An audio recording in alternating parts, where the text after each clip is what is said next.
Assalamualaikum warahmatullahi wabarakatuh. Alhamdulillahi rabbil alamin. Wassalatu wassalamu ala syarafil anbiya'i wal mursalin wa ala alihi wa ashabihi ajmain. Para pemirsa yang dirahmati Allah subhanahu wa ta'ala, pada kesempatan kali ini kita mengangkat judul tausiah mengatasi problematika kemiskinan. Kemiskinan memang tidak dapat kita pungkiri adalah sesuatu yang selalu tampak oleh kita, terlebih lagi dalam kondisi ekonomi negeri atau negara itu dalam kondisi sulit. Kemiskinan itu disebabkan oleh banyak hal, sehingga para ahli pun menyebut beberapa istilah kemiskinan. Ada yang disebut dengan kemiskinan natural. Kemiskinan disebabkan karena kondisi alam yang tidak subur, tidak kaya. Ada yang disebut dengan kemiskinan struktural. Kemiskinan disebabkan karena kebijakan pemerintah yang tidak berpihak kepada rakyat kecil. Ada yang disebut dengan kemiskinan natural. Kemiskinan disebabkan karena etos kerja yang bermasalah. Malas bekerja, ingin instan mendapatkan rezeki. Ada yang disebut dengan kemiskinan teologikal. Kemiskinan disebabkan karena kesalahpahaman dalam memahami agama. Dia memandang dengan miskin lebih dekat dengan Allah daripada kaya. Padahal Rasul itu pada dasarnya dia kaya, tapi memang kekayaannya dihabiskan untuk di jalan Allah. Utsman bin Affan kaya, tapi dia dekat dengan Allah dan dia banyak menyumbangkan hartanya untuk kepentingan Islam. Maka oleh sebab itu, berbagai kemiskinan tersebut, kalaulah kemudian ternyata tidak ada negara yang menyengsarakan rakyatnya, kalaulah kemudian negeri itu seperti negeri kita yang subur, punya potensi kekayaan yang banyak, kalaulah kemudian manusia-manusia itu memiliki etos kerja yang bagus, tentu kemudian kemiskinan itu akan dapat diminimalisir. Nah, oleh sebab itu, berbagai upaya dan berbagai trik-trik jitu diajarkan dalam Islam untuk mengatasi problem kemiskinan tersebut. Mengatasi problem kemiskinan tersebut setidaknya dapat ditempuh melalui 3 hal yang harus bersinergi seiring sejalan. Yang pertama, kemiskinan dapat diatasi berawal dari orang yang kondisinya itu sendiri miskin, yaitu dia harus produktif bekerja, memiliki etos kerja. Maka di dalam Islam diajarkan agar etos kerja itu muncul, ada yang disebut dengan prinsip-prinsip kerja. Di dalam Islam, prinsip kerja itu yang pertama, kerja adalah satu keniscayaan. Karena memang kita hidup di dunia ini adalah tempatnya bekerja. Ad-dunya darul amal wal akhirah darul jaza, kata Rasul.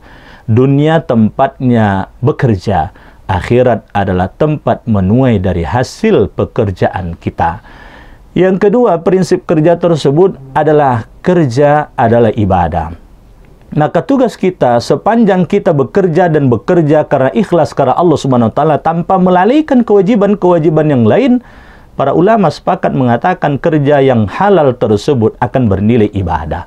Maka tugas kita bekerja, soal rezeki serahkan kepada Allah Subhanahu wa ta'ala. Yang ketiga, kerja harus menghargai waktu. Makanya di dalam Al-Quran Allah kisahkan kisah tentang Nabi Sulaiman. Ketika Nabi Sulaiman mengetahui ada hal yang sangat dijaga betul oleh Ratu Bilqis, dan ketika itu Ratu Bilqis dan rombongan sudah sampai di gerbang kerajaannya Nabi Sulaiman, yaitu singgasana Ratu Bilqis yang betul-betul dijaga olehnya, diinginkan oleh Nabi Sulaiman untuk dipindahkan dalam waktu yang paling singkat. Ketika itu jin Ifrit menawarkan pada Nabi Sulaiman, "Wahai baginda Nabi Sulaiman, sebelum engkau beranjak dari tempat duduk engkau, singgasana tersebut sudah ada di hadapan engkau." Lalu kemudian seorang alim sekretaris kerajaan Nabi Sulaiman ketika itu mengatakan, "Saya bisa lebih cepat dari itu. Sebelum engkau mengedipkan mata, singgasana itu sudah ada di hadapan engkau." Ada 2 tawaran yang hasilnya sama, yaitu berpindahnya singgasana Ratu Bilqis tersebut. Dari 2 tawaran ini, Nabi Sulaiman memilih yang paling efisien waktunya. maka bekerja itu harus kemudian menghargai waktu. Yang keempat, prinsip kerja tersebut adalah kerja harus optimis, tidak boleh pesimis. Yang kelima, kerja itu adalah kerjasama. Bagi orang yang menerapkan prinsip kerja ini, maka dia pasti memiliki etos kerja yang bagus, sehingga kemudian dia punya penghasilan. Kalau ibaratnya angka ekonomi tentu lebih bagus bila dibandingkan dengan mereka yang tidak memiliki etos kerja. Yang kedua, mengatasi problem kemiskinan ini yaitu pemerintah. Pemerintah harus membuat kebijakan-kebijakan yang berpihak kepada rakyat kecil. Beri peluang dan kesempatan bagi rakyat kecil untuk menumbuh kembangkan rezekinya, menumbuh kembangkan ekonominya. Dan yang ketiga, yang harus bersinergi mengatasi problem kemiskinan tersebut adalah melalui kedermawanan sosial. Sadarilah oleh kita, wahai para agnia, wahai yang kaya-kaya, di dalam harta kita itu ada hak orang lain, ada rezeki orang lain yang Allah tumpangkan. Maka itu sebabnya ibadah kedermawanan, ibadah filantropi di dalam Islam sangat banyak sekali. Yang wajib bagi orang kaya ada zakat, lalu ditopang dengan yang sunat, ada wakaf, ada infak, ada sedekah, ada hibah, ada hadiah.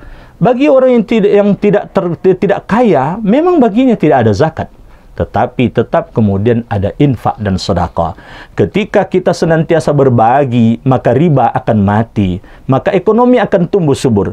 Ketika kita berbagi dengan sesama, maka orang yang tidak berpunya, yang kita sebut dengan orang miskin, tingkat konsumsinya akan meningkat.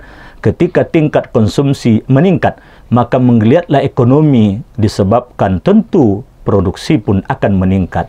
Maka oleh sebab itu, melalui sinergitas 3 poin ini, yang miskin harus punya etos kerja.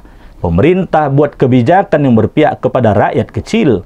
Yang ketiga, yang kaya harus mengulurkan tangan, minimal dia mengeluarkan hak-hak orang miskin yang Allah tumpangkan melalui rezekinya. Insya Allah problematika kemiskinan akan dapat diatasi. Semoga bermanfaat. Terima kasih atas segala perhatian. Mohon maaf atas khilaf dan salah.